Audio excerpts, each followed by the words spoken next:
He waited 10 years at the edge of hope. Julian, a heartbroken CEO, never stopped searching for Sierra, the artist who vanished on their wedding day without a word. Everyone believed she ran. He believed she was protecting him. And he was right. What tore them apart wasn't betrayal. It was a deadly secret, a life on the run, and a love that refused to die. When fate brought her back, broken but breathing, he made a choice, not to relive the past, but to build a new future. Where are you watching from? Let us know below, and don't forget to subscribe for more unforgettable stories. The rain in San Francisco fell in slow, deliberate drops, as if the sky itself was thinking too hard. Julian Reyes stepped out of his sleek black town car, umbrella forgotten in the back seat, and let the drizzle soak into the shoulders of his tailored coat. He didn't care. After yet another day of tight boardroom faces and hollow congratulations over biotech mergers, he didn't want to go home to his glass penthouse with its curated silence and smart lights. He wanted something else. He didn't know what. His feet took him where his mind hadn't planned, a quiet stretch of Mission Street where art bled from alley walls and the smell of espresso and wet pavement curled in the air. A small, dimly lit studio cafe caught his eye. Canvas and firelight, the sign read, its letters chipped but warm. Without thinking, he stepped inside. The world within was soft. Mismatched chairs, colorful walls, and a dozen canvases in various states of completion. The scent of oil paint clung to the steam rising from mugs. Children whispered around sketch pads. Someone strummed a guitar in the corner. It felt like walking into a heartbeat. And then he saw her. She was standing on a wooden ladder, hanging a fresh canvas on the wall above the fireplace. Her curls were tied back in a scarf speckled with paint. Her jeans were smudged with charcoal. A brush was tucked behind her ear, and a streak of green ran across her cheek like war paint. But it wasn't the mess of her that made him stare. It was the stillness in her expression, like she was exactly where she was meant to be. Julian hadn't seen that kind of peace in years. She glanced down, caught his gaze, and smiled. Not the kind reserved for strangers or customers, but one that said, "I see you." And in that moment, Julian felt seen. "First time here?" she asked, her voice husky with sleep or maybe turpentine. "That obvious?" "Well," she chuckled, stepping down from the ladder, "you look like you accidentally walked into someone's dream and aren't sure if you should stay." "I'm not sure if I should leave," he said, then laughed at himself. "I didn't mean that to sound so melancholic, existential, artistic." She grinned and offered her hand. "Sierra." "Julian," he replied, taking it. Her hand was calloused, warm, real. He ended up staying longer than he intended. Watching her paint with a group of kids, talking to her over lukewarm coffee, listening to the way she described light as something you could listen to if you paid close enough attention. She didn't ask what he did for a living, and he didn't offer. It was the first conversation in years that didn't orbit around wealth or legacy or pressure. When he stood to leave, she pulled a page from her sketchbook and handed it to him. It was a quick pencil portrait, his face caught mid-thought, rain clinging to his collar. "You drew this?" he asked, stunned. "You inspired it," she said simply. "There's a loneliness in your eyes, but also potential." Julian carried that page home like it was something holy. And the next day, he returned. And the next. The staff began calling him the Suit. He always sat in the same chair by the easel racks, always ordered peppermint tea, and always left a few minutes after Sierra did. No one said anything, but everyone knew. One night, after a student showcase where Sierra's abstract cityscapes stole every heart in the room, Julian waited until the crowd had thinned. He stood in front of her painting of the Golden Gate Bridge, shrouded in fog, lit by the yellow glow of street lamps. It wasn't a postcard, it was a feeling. "You see the soul of things," he whispered. Sierra looked at him and replied, "And you're just starting to remember you have one." That night, they walked home under the city lights, their fingers brushing, neither of them speaking, afraid to break the fragile, perfect beginning of something that already felt deeper than anything either had known. And somewhere between those unspoken words and soft footsteps, Julian Reyes fell in love. With her, with the unknown, and with the part of himself she had somehow brought back to life.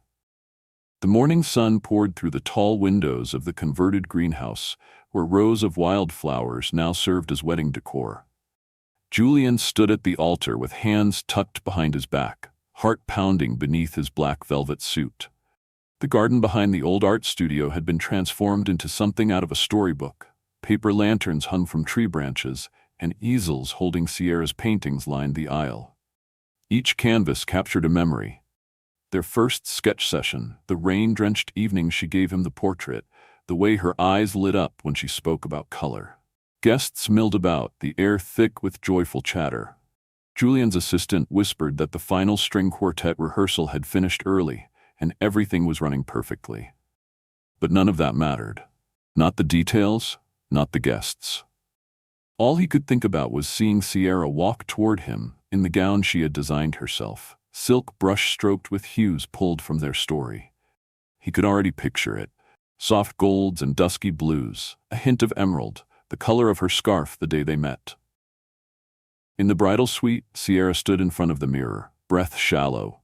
The gown fit like a whisper. Around her, bridesmaids adjusted ribbons and pinned flowers into her curls. She looked radiant, but her mind wasn't on the ceremony. It was on the burner phone vibrating in her purse, her emergency line, the one only 3 people in the world had access to. It buzzed again. She hesitated, then stepped away from the mirror and answered. "Sierra Lane?" The voice was clipped, professional. "Yes? This is Special Agent Beck with Homeland Security. Please remain calm. This is about Julian Reyes." Her stomach dropped. "What? What do you mean?" "There's no time to explain everything. Your half-brother, Ezra Lane, is under federal investigation. His laundering activities have been traced back to your nonprofit's art exports. We believe your studio was used, without your knowledge, as a cover for transferring illicit funds through encrypted digital artwork." "I had no idea," she whispered, her knees buckling slightly.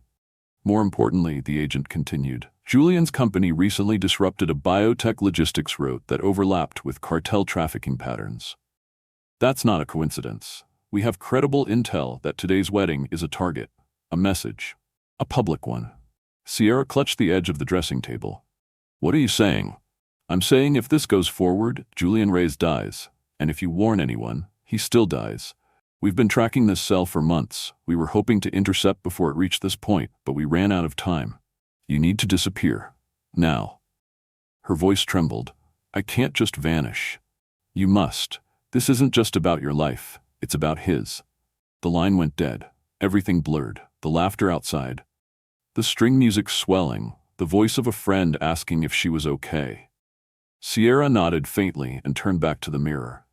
"Tell them, I just need a minute to breathe." She grabbed her purse and slipped out the side door of the suite, her footsteps muffled by the soft grass. Her car was parked a few blocks away. Her heart beat a frantic rhythm as she drove into the fog-covered streets, one hand on the wheel, the other gripping her engagement ring like a lifeline. Back in the garden, Julian waited and waited. 10 minutes passed, then 30. Whispers began. The music stopped. Guests exchanged looks, brows furrowed in concern. 1 hour. Still no Sierra. Julian refused to leave the altar. He watched the path, eyes fixed, unblinking, believing, no knowing that she'd come. She had to come. She wouldn't leave him. Not like that. But when the sun dipped low and the sky flushed pink, reality cracked the illusion. The officiant stepped away. A bridesmaid cried softly. Julian still didn't move. It wasn't until the last guest left that he collapsed onto the bench near the aisle, the scent of crushed wildflowers rising around him like a ghost. There was no note, no message. Just silence where her voice had been, and a love story that had been painted with promise, left unfinished in the final stroke. The days after Sierra vanished felt like walking through a fog that never lifted. Julian barely remembered how he got home from the garden. All he knew was that every second throbbed with the same unbearable question. Why? He reread every message, every calendar entry, replayed every conversation in his mind. None of it made sense. Sierra wouldn't leave without a word. Not her. Not after everything they'd shared. He knew her heart, her fears, the rhythm of her breath when she fell asleep beside him. And yet, she was gone. The media ran with it for weeks. Runaway bride at billionaire wedding. Cold feet or hidden secrets? Cameras camped outside his building. Anonymous sources speculated infidelity, betrayal, secret lovers. Julian said nothing. He stopped going to the office. His board covered for him, citing health reasons. In truth, he was unraveling. It took weeks before he could look at her artwork again. When he finally stepped into his private gallery, now dusty with neglect, he stared at a painting she had left behind, a rooftop scene of San Francisco at dusk, lights glowing like tiny promises. There was something in it, something unspoken. A goodbye wrapped in color. He started searching. He hired private investigators. He combed airport surveillance footage, hotel bookings, international bank activity. He leveraged every tech contact, traced every possible digital breadcrumb. Her main phone was still off. The emergency burner, disconnected, later found smashed in a trash bin near the wedding venue. Her apartment, partially packed, as if she had prepared to leave, but hadn't taken everything. No leads, no witnesses, no trace. The police eventually labeled it a runaway bride case. A psychologist on the force suggested trauma or anxiety. But Julian knew this wasn't fear, this was protection. He could feel it in his bones. Whatever pulled her away, it hadn't been for herself. It had been for him. He stopped talking about Sierra publicly, but privately she became his world. His search turned quiet, more methodical. He stopped sleeping through the night, skipped meals. His eyes dulled, but his mind sharpened into obsession. And then, 1 year later, something changed. At a gallery exhibition in Brooklyn, a small painting appeared, unsigned. It depicted a familiar street in Lisbon, rain on cobblestones, a woman walking with her back turned to the viewer. In the lower corner, nearly invisible, was a hummingbird sketched into the edge of a lamppost, their symbol. Julian bought the piece anonymously and had it analyzed. The brush technique was hers. The layering, the specific blend of pigment and linseed oil. Even the paper matched the brand she preferred. She was alive. More paintings followed, one in a Havana street market, this time a mural showing a dancer mid-leap with a hummingbird stitched into her shadow. Then another, 2 years later, in Tokyo's underground art fair. A cityscape from a balcony, with a glowing hummingbird in the clouds. Each time, Julian followed the trail. Always a step behind, always just missing her. He founded the Sierra Lane Initiative, publicly framed as a foundation for emerging artists from underserved communities. Privately, it was his love letter to her, a message he hoped would reach her, wherever she was. Every year, he hosted an art event called Unfinished, featuring artists with anonymous submissions, a quiet invitation, a plea. Show me you're still out there. Year 5 brought a painting from Cape Town. Year 7, another from a refugee art collective in Greece. Each one bore the mark. And each one kept Julian going. He wasn't moving on, he wasn't healing, he was waiting. In the silence she left behind, he built a bridge of color and canvas, one that stretched across continents, stitched together by hope. And on the 10th anniversary of their wedding, that wasn't. Julian stood in a Seattle gallery, his eyes scanning the crowd, his heart steady with the same rhythm it had carried for a decade. And then, tucked in a corner near the exit, he saw her. Hair shorter, face thinner, a faint scar trailing down her left cheek. But her eyes, God, her eyes, the same ones that had once looked through him and somehow seen every part of him. His breath caught. He didn't move. Not yet. Because in that 1 second, in that impossibly small corner of a world too vast and too cruel, Julian realized the impossible had just become real again. Julian moved slowly, like the moment might vanish if he stepped too fast. Every inch of him trembled with recognition, with disbelief, with the weight of 10 years crashing into his chest all at once. The woman in the wheelchair sat still, her eyes fixed on a painting across the room. One of his, though she didn't know that. She hadn't turned. But she didn't have to. He knew it was her. The slope of her shoulders, the way she tilted her head when studying brushwork. The stillness that wasn't absence, but thought. "Sierra," he said, voice almost breaking. She flinched, her hand tightening on the armrest. For a moment she didn't look. But then slowly she turned. Their eyes met. Julian forgot how to breathe. "You weren't supposed to see me," she whispered. "I just wanted to see you, one last time." "No," he said, shaking his head, stepping closer. "You don't get to disappear again." He guided her gently to a quiet viewing room behind the gallery. She didn't resist. The moment the door closed behind them, the years fell away, replaced by something heavier, sadder, but still real. He pulled a chair across from her and sat down. "Start wherever you need to," he said softly. And she did. The words tumbled out in fragments, raw and trembling, about the phone call, about her half-brother Ezra and the money he funneled through her nonprofit without her knowledge, about how Julian's business had accidentally dismantled a cartel's supply chain, about the threat on his life, about how the only way to protect him and preserve the federal investigation was to disappear without a trace. The agent said I'd be gone a few months, she whispered, but things kept unraveling. New threats, new targets. I couldn't risk coming back. Julian's eyes burned. And you've been alone this whole time? Not always, she said. In Bangkok, there was a car meant for someone else. It didn't hit me directly, but it left shrapnel in my spine. I haven't walked in years. She touched the scar on her cheek, not with shame, but with tired acceptance.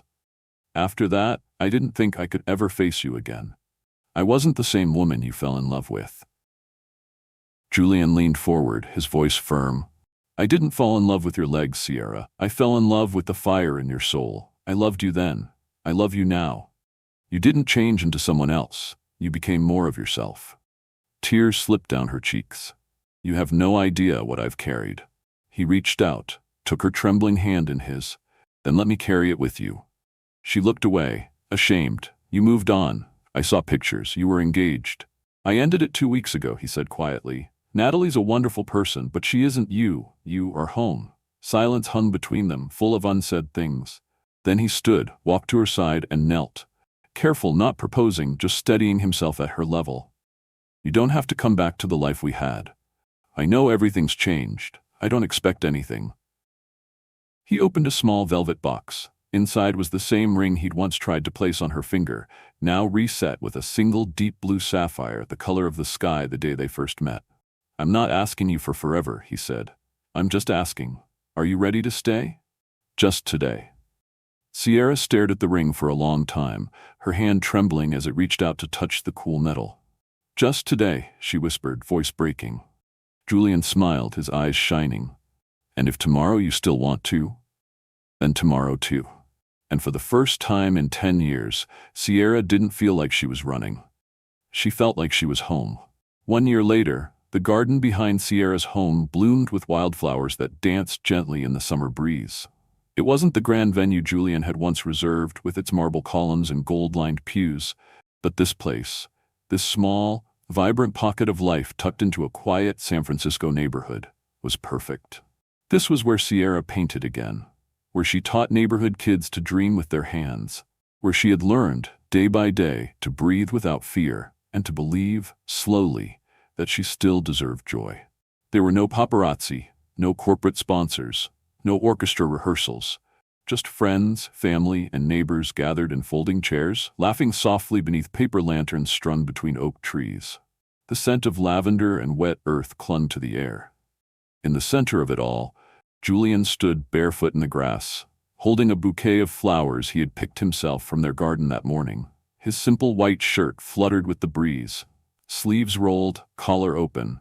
He looked at peace, no longer the haunted man who had once stared down a decade of absence, but someone whole. Sierra appeared at the garden's edge, her wheelchair adorned with hand-tied ribbons and delicate notes Julian had written and tucked into the spokes. Each one bore the same message: I choose you. Always.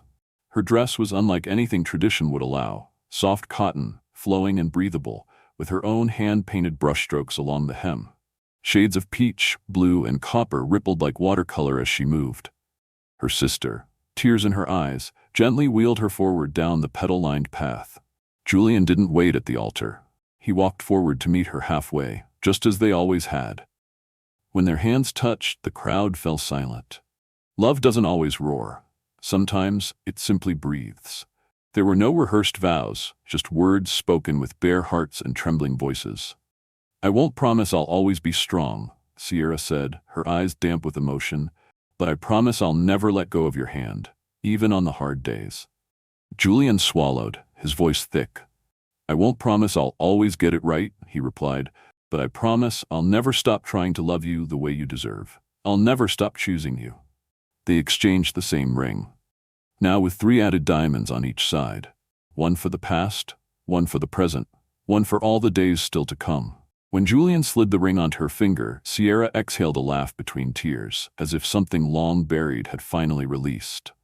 A piece of her that had once frozen on the edge of goodbye was now standing firmly in the sunlight of a new beginning. There was no reception. Just a picnic blanket under the old oak tree, where they sat side by side on the swing Julian had built months ago. The same swing where he had read to her on sleepless nights, where she had whispered her fears into the air and he had caught them like fragile birds. As the sun dipped low and gold spilled across their cheeks, Sierra rested her head on his shoulder. "You know," she said, her voice soft as brush bristles, "I've drawn you 1,000 times over these 10 years. But today is the first time I want to draw us in the future." Julian turned to her and kissed the top of her head. "Draw as many futures as you want," he whispered. "I'll live every one of them with you." And beneath the orange sky, as the shadows stretched across the garden and the lanterns blinked alive, Sierra pulled a small sketchbook from her lap. She didn't need to look at him. She knew every line of his face. But this time, she drew not from memory. She drew from hope, because finally the canvas wasn't haunted by what had been. It shimmered with everything that was still to come. Life rarely follows the path we imagine, and love, true love, almost never does. Julian and Sierra's story reminds us that love is not just about the perfect proposal, the grand wedding, or even the fairy tale ending. It's about the quiet choices we make each day. It's about showing up, even when it hurts. It's about waiting, even when there's silence. And it's about choosing each other. Not once, but over and over again. When Sierra disappeared, Julian could have let bitterness take root. But instead, he held on to faith. Not blind hope, but a belief grounded in knowing who she truly was.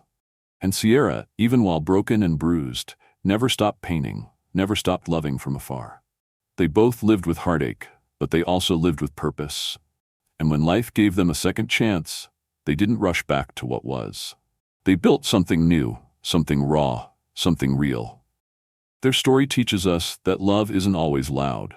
It's patient. It waits through distance, through scars, through time. And in the end, it finds a way. So if you're going through something, grief, fear, the unknown, remember, healing takes time, and real love will never rush it. Let me ask you, where are you watching this story from? Drop your city or country in the comments. We'd love to hear from you. And if this story touched your heart, don't forget to like, subscribe, and turn on notifications so you never miss another soul-stirring tale like this. You are not alone. And maybe, just maybe, your next chapter is waiting too.